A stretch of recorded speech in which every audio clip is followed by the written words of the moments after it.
Welcome back to Movies TV Mad. Of course, you can follow me on Twitter and Vero now at Movies TV Mad. And welcome to Thursday's edition of the dceu Daily. And please subscribe if you're new to the channel. If you don't know me very well, you'll know that this insignia means everything to me. Everything. As a small boy first watching my very first film, Superman the movie, I fell in love with this character. This character helped me as I was being bullied at school, and it probably saved my life. It stopped me from ending my life because my childhood, my parents loved me, don't get me wrong, but I had serious issues up there and Superman meant everything to me. Now this Henry Cavill situation where he has been benched since 2017 is an outrageous situation. But it really is interesting to me because Henry Cavill is going out there talking about how desperate he is to reprise his Superman role again. It's like it's a tactical move because for years he didn't mention Superman. I remember the day when the Hollywood Reporter exclusively revealed that Superman was being arrested, and he did that Instagram video, and after that he didn't say much else. Now after Justice League, he and the Mission Impossible Fallout director, had a pitch for Warner Brothers which they outright rejected. And that was the end. But all of a sudden, he's talking about Superman again. He's using the marketing for The Witcher Season 2 to say, I want to play Superman. Why is he doing this? Well, he knows Zaslav and Discovery are watching. It's impossible for them not to notice. He's Henry Cavill. He's everywhere. So he's obviously tactically doing this on purpose. And here's another thing about Henry Cavill's Superman. Unlike Christopher Reeve, when that first film came out and everyone kind of embraced that version of Superman, there's people who hate this version of Superman played by Henry Cavill. But it's important to understand that they don't hate Cavill as Superman, they hate the version. They hate Snyder's version of Superman. And even the people who hate that version of Superman want Cavill back and love Henry Cavill as an actor and a person and a nerd. And he's done an interview with Collider and he said some very interesting things. There's another interview he did, which I saw, where actually the interviewer said, I'm going to interview Ben Affleck, you got anything to say to him? So they were saying nice stuff about each other. So it's very, very interesting. These journalists are fighting for Cavill's return. Everyone is fighting for Cavill's return. In this live interview I saw, they asked him, can he come back as Superman? And he said, it's not just about me wanting to play Superman again. There are other moving parts. Now, what are these moving parts? They're Warner Brothers. They have greenlit 2 Supermen of colour. But there's nothing wrong with that. But we want this Superman to be involved in that as well. So let's have a look at what Henry's had to say. Henry Cavill explains his motivation for wanting to continue playing Superman.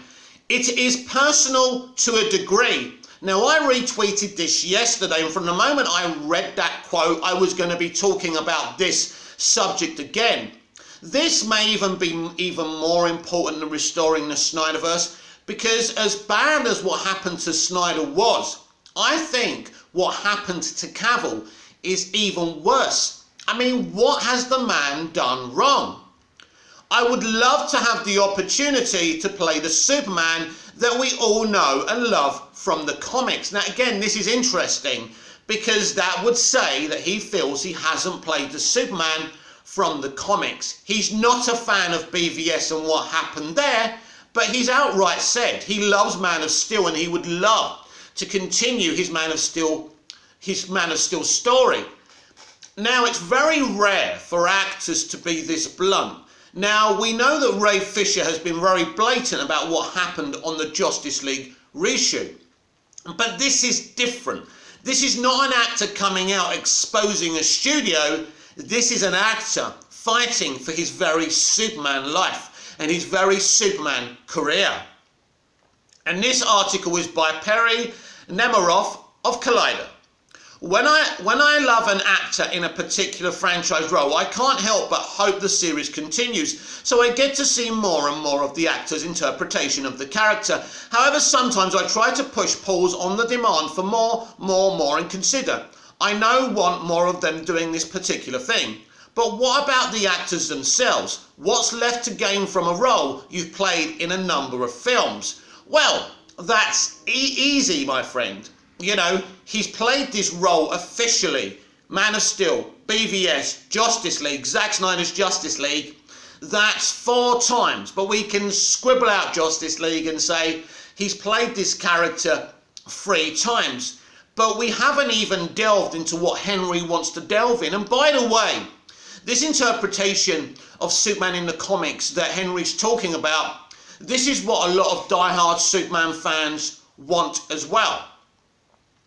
Ever since the release of 2013's Man of Steel, there's been a widespread and very fervent call for a sequel. Yes, we did get to see Henry Cavill return to the role of Superman in Batman v Superman and Justice League, but that's just not the same as getting another Cavill-led Superman-focused story. And this is true. These are facts. With the new season of The Witcher set to arrive on Netflix on December the 17th, I got the chance to catch up with Cavill after discussing some of his primary goals for Geralt of Rivia in The Witcher Season 2. I opted to pose my question regarding returning to roles. At this point, what does he think he has to gain from playing Superman? I wouldn't say it's about the craft or me as an actor, he also added. It's personal to a degree. So this is personal to Cavill because he was cast in a role. This is a man who sits there rebuilding fucking computers. This man is a public school boy. I'm not going to pretend he's from a working class background. But this is a man who got the opportunity of a lifetime to play a character he respects. This is a man who genuinely read hundreds and hundreds of Superman comics.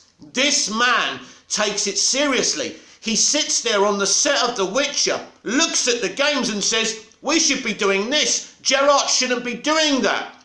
You don't get actors like this. But also, I assume this could be a pain in the arse for Netflix or, you know, Warner Brothers is someone so opinionated, but his opinions are actually really good opinions, unlike Daniel Craig with Bond, who tried to create a new woker James Bond. For Cavill, it seems what he has left to gain from the character personally comes down to story, specifically seeing Superman's growth as a hero come to fruition. Here's how he put it. I felt like Man of Steel was a wonderful opening story and origin story to Superman. It left a lot of space for him to grow beyond that and become the hero that we recognise. Batman v Superman, and it's interesting to listen to this, took a hard turn down a darker route.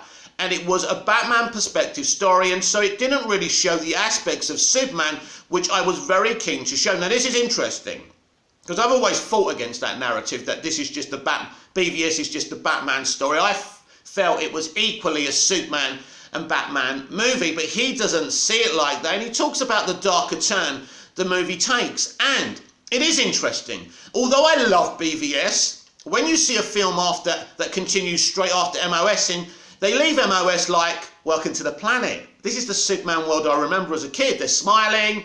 It's a brighter Tampa. But then we go to that, you know, that darker moody thing of BVS. A film I really like. It was a wild turn. And it was a very interesting decision. Justice League Snyder Cut definitely lent into that a bit more. I had a bit more of a gentleness to the tone of the thing, but I would love to have the opportunity to play the Superman that we all know and love from the comics as a continuation of his development, and we see the hero. That would be really, really exciting for me because this is an opportunity to tell a lot of interesting story there. It's just about finding the right hooks to have a character that is as good and idealistic as Superman, that there are wonderful opportunities to delve into what it's like to exist as him and those hardships that come with that. When you have to save everyone, how hard is that on you? Exactly, what an interesting narrative that would be. That could be an interesting line to run with. So, The problem is we are in the 21st century.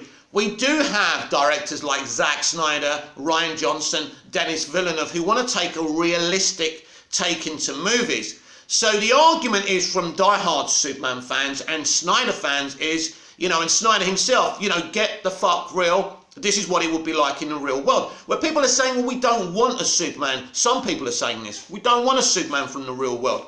We want the fantasy. That's what we want. Like Henry's talking about the idealistic hero. But today's filmmakers don't like that take because they're so immersed in the real world and reality. And as much as I love immersive directors, auteur directors like Zack, Superman's is a kind of character that putting him in the real world can be problematic, as much as I love Snyder's take. The interest and eagerness is clearly still there on Cavill's part, so let the call for a Man of Steel sequel continue. In the meantime, blah, blah, blah, we don't care about that. Good article. It was great just to read out what Henry has to say. And this is one of the most weirdest, strangest decisions in Hollywood. A, why hasn't Cavill played Superman since 2017? The Shazam situation's a fascinating one. Was it truly a scheduling problem? Did he refuse to do it? It doesn't sound like something he would refuse to do.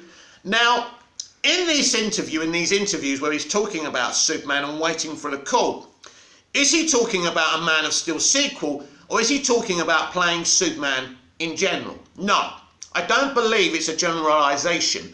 I believe he's already recorded several cameos. I believe that he's doing the Flash movie and Fury of the Gods for sure. He could be doing Black Adam, even though The Rock says he doesn't know which Superman he would fight in a Black Adam sequel, but people lie.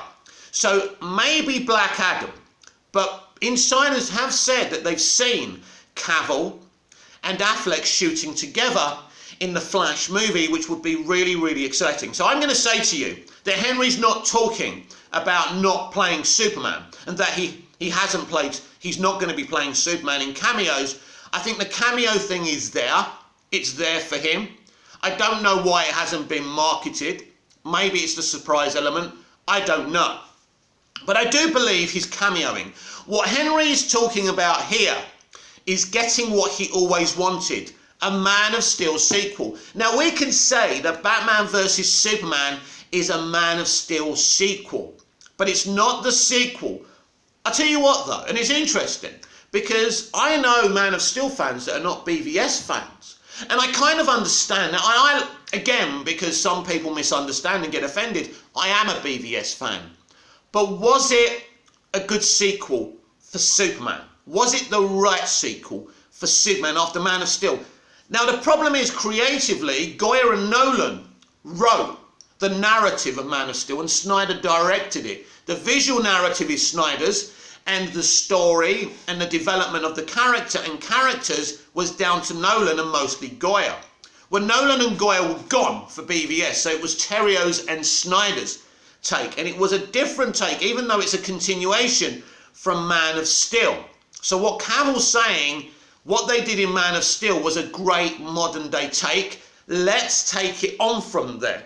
So we know that, or we've heard, because there's been all this discussion, what will remain as canon, after the Flash movie, Flashpoint.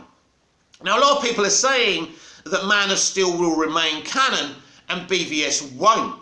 Now we have also been told by Andy Muschietti, and I'll repeat this as boring as it is, that they're going to reset the universe, but everything will always be remembered and nothing will be forgotten, which would say that nothing really is being deleted, but that doesn't make sense, does it? And again, until we see what Flashpoint does as a film, we don't know what's going on here.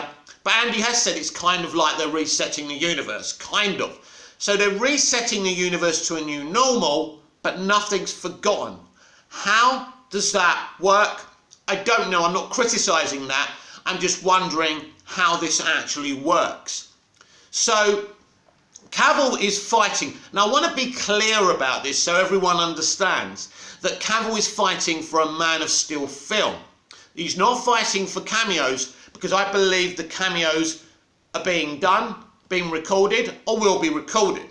So I believe he is going to be in the Flash movie. He probably is going to be in Black Adam. He's definitely in Fury of the Gods. I'm very, I've been asking about that a lot. And Fury of the Gods, I think, is a shoo-in.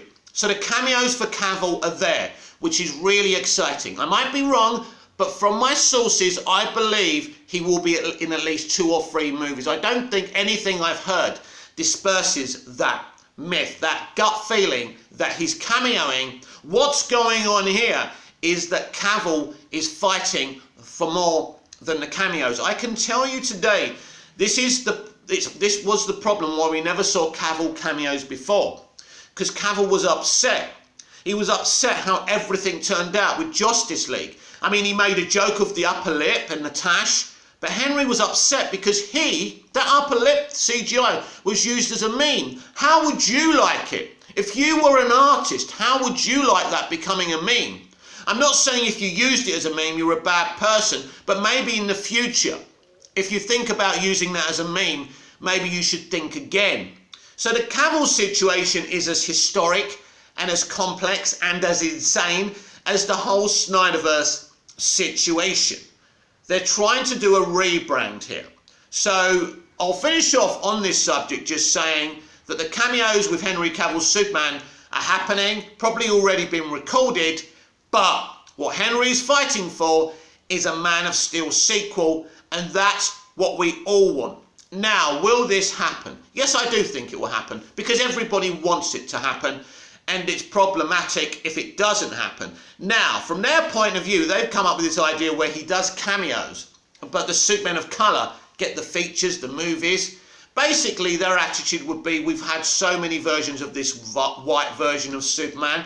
Let's represent, the black community. There are 2 versions of Supermen of colour in DC Comics. There's the President Superman, who's an awesome character, who's based on Barack Obama.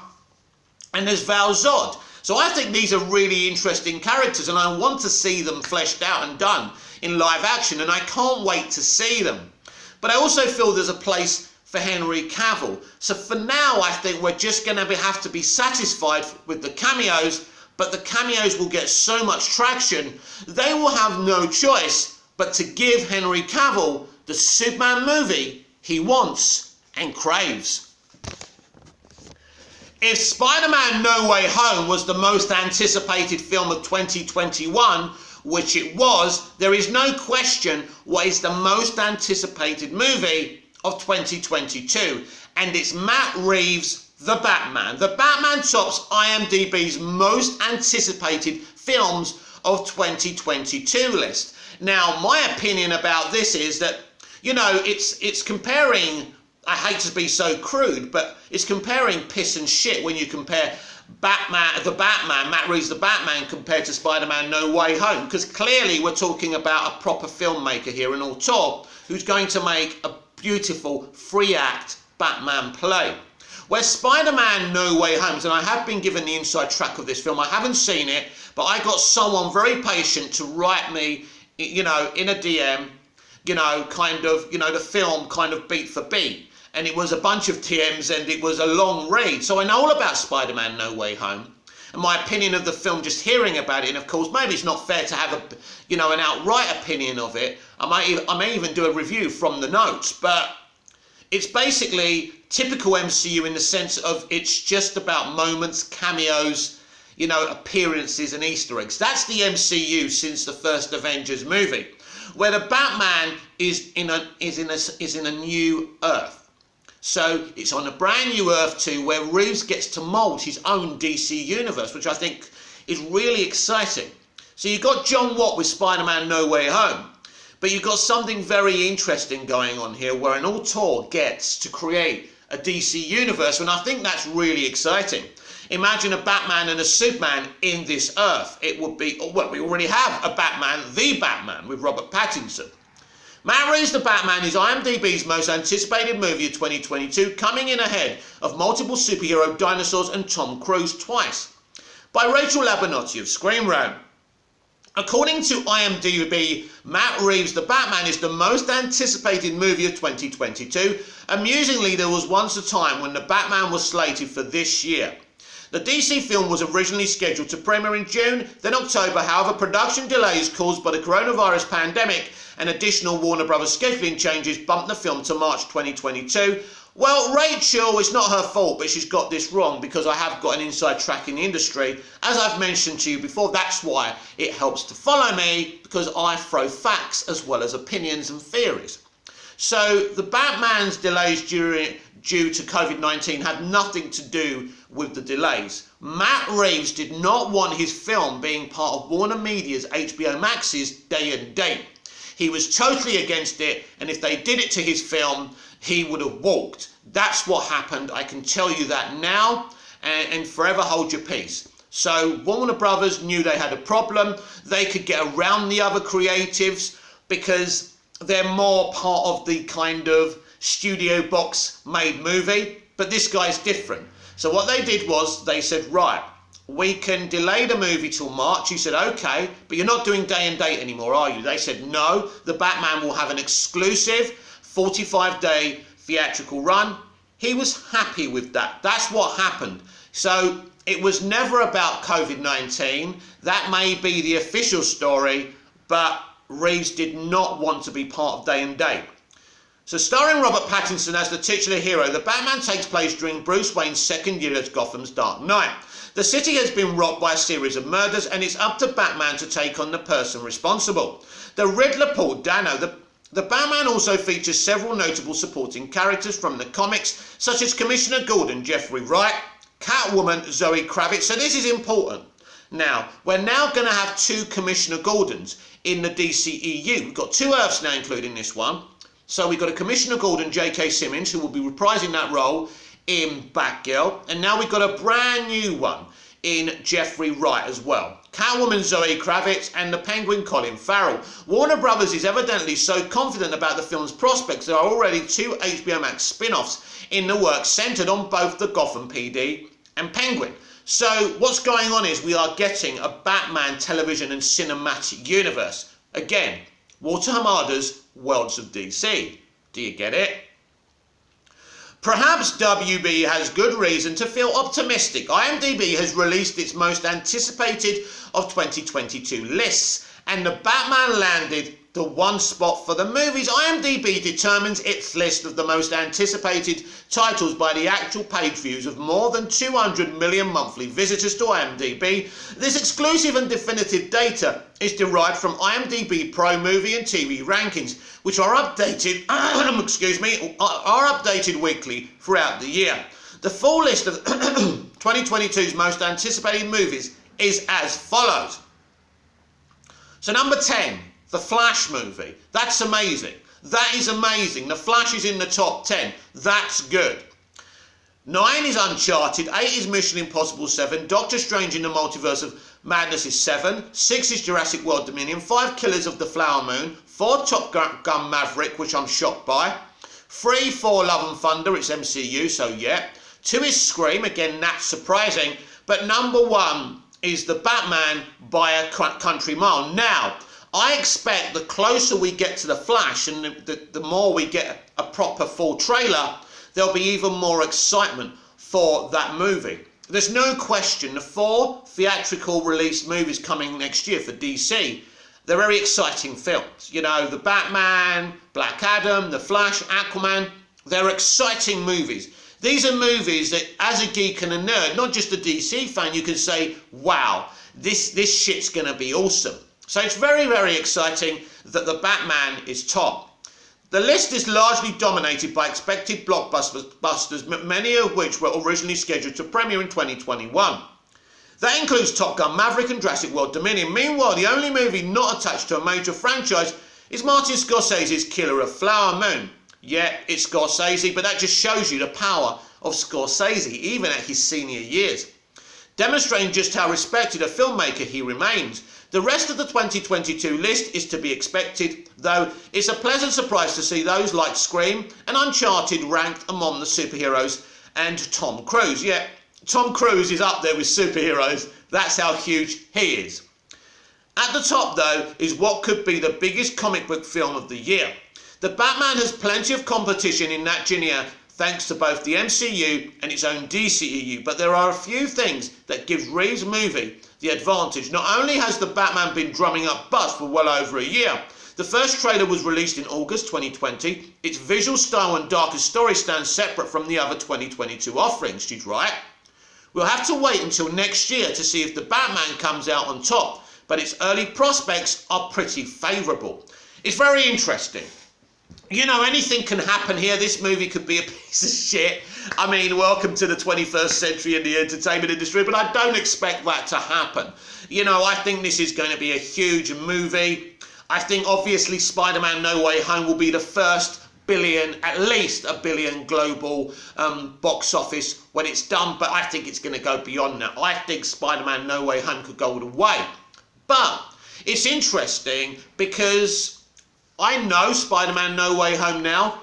This film could fall away very, very quickly in week 3 and week 4. We'll have to wait and see.